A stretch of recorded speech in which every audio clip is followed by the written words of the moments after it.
Tropical storm Idalia is heading back out to sea after leaving a trail of flooding and devastation throughout the southeast. And today, some of the hardest hit parts of Florida are beginning to pick up the pieces.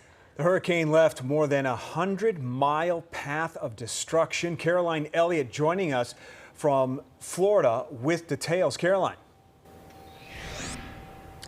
Yeah, Scott, Natalie, right now we know state officials are still trying to assess exactly how many businesses and homes were damaged in Hurricane Idalia, but we do know that the town of Steinhatchee was hit really hard during that storm. We're told about 6 feet of storm surge came through this area, and you can see some of this damage behind us as businesses really are starting to gut out these buildings, clean up any water, and start this very long cleanup process. But this town tells us right now they need some more help, and this is where we want to bring in Garrett. Garrett, we know that you've been here for the last day or so. What have you seen so far? Just an incredible amount of damage for this town and this area. You know, after Ida hit last year, we were all hoping that we would be hurricane free for a few years.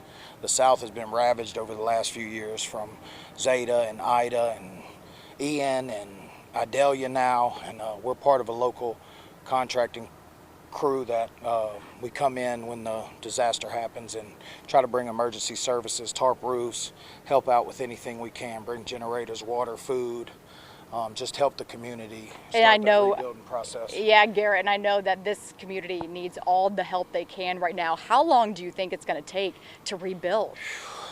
Typically years. Yeah, years. Just tell the people to keep hope.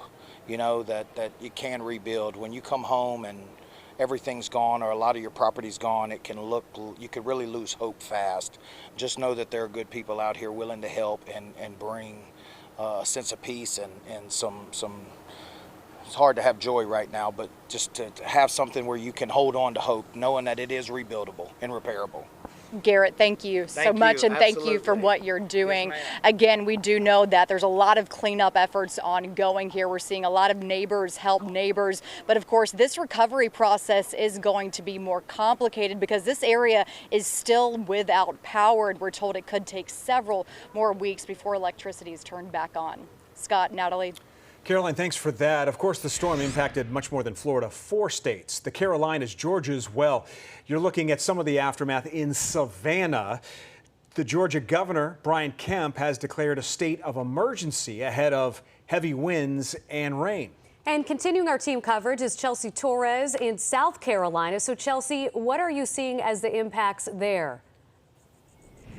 Well, here in North Myrtle Beach, you can see right now it's pretty sunny, and earlier this morning it was pretty chilly. As of right now, it's really warming up and that sun is beating down, but people woke up today and have already began that cleanup process. Even some people who rode out that storm said that it was intense, but it was actually pretty quick. Now, some people with the last night's storm, it did damage a handful of buildings, including one home here in North Myrtle Beach. The winds ripped off the roof and tore apart the siding and fence. Part of the house ended up shredded and actually ended up in the canal. Idalia also snatched some siding off one hotel, but crews had already begun repairs by 9 this morning. One couple said this was not as bad as Hurricane Ian last year, but they were still shocked at how windy Idalia became. They believe it was a tornado that touched down in the neighborhood, possibly taking the roof off that home. Didn't hear a thing, but felt a lot of wind, and the clouds seemed to be angry looking and rotating a little bit.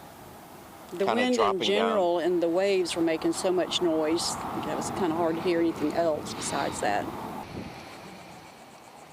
Now, one man that we spoke to said that Idalia actually came in and brought in about 6 inches of water into his home. He said he was already cleaning all of that out when he heard a tornado, or at least what he thought was a tornado. Now, that hotel behind me, you can see right now, they've already started up those repairs. But as for the extent of what's happening here in North Myrtle Beach, that's really the extent of the damage. Even passing by earlier, we saw people that were getting ready to go out to the beach. They've been walking around, and I shouldn't say this, but it's really just been vacation as usual here in the Myrtle Beach area. Chelsea Torres, Fox 32 News.